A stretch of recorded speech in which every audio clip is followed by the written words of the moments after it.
How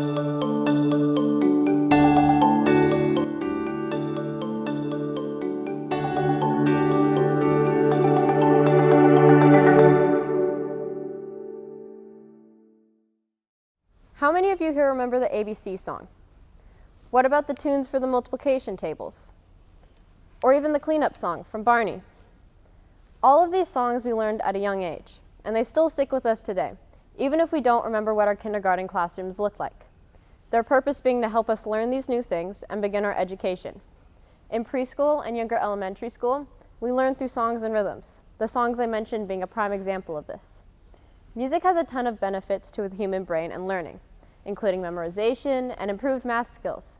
So why don't we continue to use music as a way of learning in later years of education?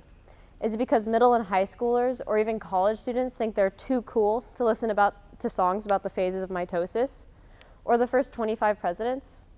I don't think so, because if you were in my 7th grade Spanish class, you'd remember how cool Senior Woolley or Basho and Friends were.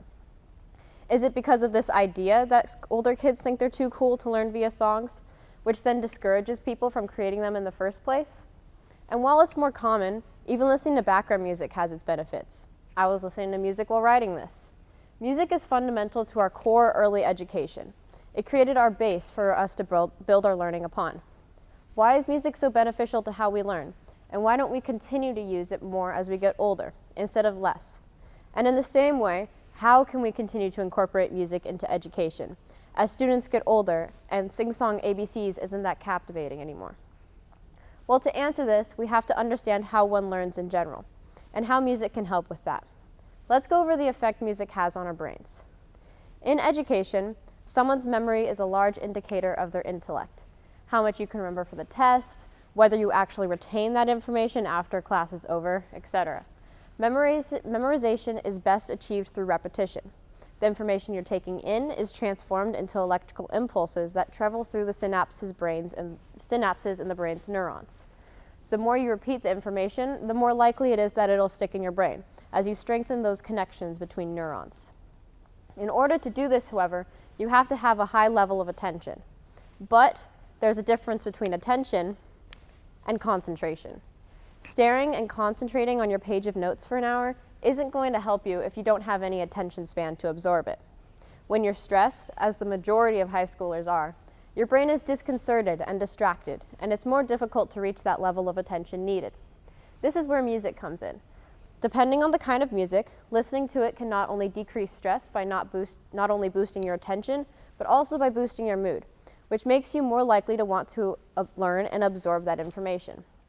There's 2 effects that have been tested to prove this phenomenon: the Mozart Effect and the Vivaldi Effect. The Mozart Effect has proven that listening to Mozart can improve a subject's ability to solve a task or have no effect at all, but still enhance cognitive abilities. In the Vivaldi Effect, it was found that spring, the most happy and joyous movement in the 4 seasons, also had the most success in boosting attention and memory, showing the benefit that upbeat music can have on cognitive abilities. This also explains why elementary school teachers incorporate so much music into learning. Younger kids don't know how to learn, per se, and through the repetition that can come through music, they can learn things like their ABCs much, much quicker.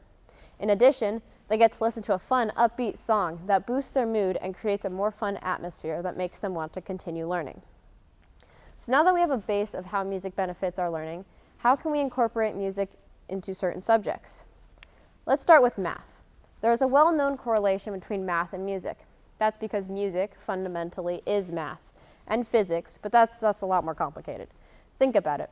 There are rhythms, and time signatures, and tempos, and even pitches and notes themselves are all proportions to each other. For example, 2/8 notes plus 2/8 notes is a half note. A base understanding of music can greatly benefit a base of math. Now, as students get older, they already have their base of math, but the 2 are similar. Both are correlated with the left side of your brain.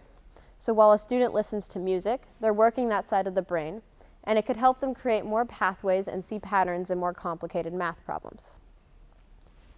What about language arts and reading? Personally, I can't listen to music while trying to read and comprehend what a text is saying at the same time, but there's many other ways music can be incorporated in the subject. For example, Songwriting as an English assignment can not only boost students' excitement about a project, but also incorporate and develop their creativity while practicing concepts like rhyming. Or what if you were to use a song as a writing prompt and have students take the mood or lyrics as a starting point for a quick write? Or you can use songs as a form of literary analysis, whether that be through actually looking through lyrics as poetry, or by listening and looking through the lyrics of a specific song for the elements of analysis. The possibilities are endless. Finally, what about foreign languages? If you've ever heard someone speak another language, you notice how they speak in a fundamentally different way than you do. For example, native Spanish speakers speak in a much faster rhythm and tempo than the typical San Diegan casual, "Hey, how are you doing today?" There's a rhythm associated with every language. And in the same sense, if a student studies a new language with a certain rhythm in mind, or practices speaking another language to a metronome, which is this beautiful box that clicks at a constant tempo, they're much more likely to learn and absorb it much better. By learning the rhythm associated with a certain language, it helps set a base from which you can recognize patterns within the language quicker, helping further process new information. This was seen in a study by Northwestern University, where high school students were asked to tap along to a metronome while they measured the brain response to a syllable at the same time.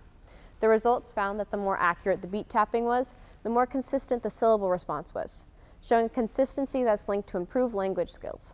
In other words, rhythms can help with consistency and further understanding of a new language. It's well known that music can impact our moods. When we're sad, we listen to sad music to make us more sad, or how listening to upbeat, happy music makes us feel good.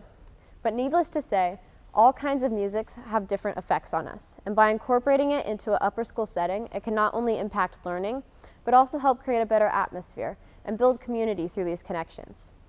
While incorporating music into how we actually learn and into our curriculum can be rather daunting, just using it as a backtrack, whether that be while students are working or as they come into class, is a step in that direction and can be built on from there. We should continue to consider the benefits of incorporating music more into learning, and perhaps one day we can have more than just background music. Thank you.